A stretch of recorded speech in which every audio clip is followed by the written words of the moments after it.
A complex fraction is a fraction that contains a fraction. Step 1, to solve a complex fraction, you convert both the numerator and denominator to fractions.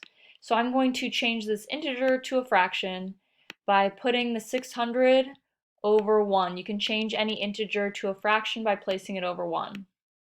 Separate the two fractions, then I place the improper fraction 200/7 in the denominator where it was originally. From here, we've completed step 1 and we're on to step 2. Change out the fraction bar for the other division symbol. So I'm going to take out this fraction bar and I'm going to replace it with a division symbol that looks like this. And then the numerator, we need to remember, goes first. The fraction in the denominator goes second. Just like the order you would read this in, 600 over 1 divided by 200/7. And then from here, we are on to step 3. Use the keep, change, reciprocal method to change division to multiplication, and then multiply. So we keep the first fraction, 600 over 1. We change the division symbol to multiplication. We're now multiplying. And then we record the reciprocal of 200/7, which is 7/200. And then we're going to apply the method where we multiply first, and then we reduce. So I'm going to multiply the numerators. And to do that, I need to think about what 7 times 6 is. 7 times 6 is 42. And so 600 times 7 is 4,200.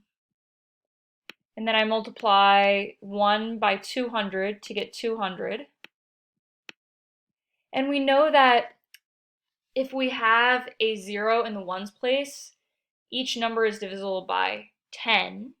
But did you know that if you have a 0 in the ones place and the tens place, which is true about both of these numbers, those are actually both divisible by 100.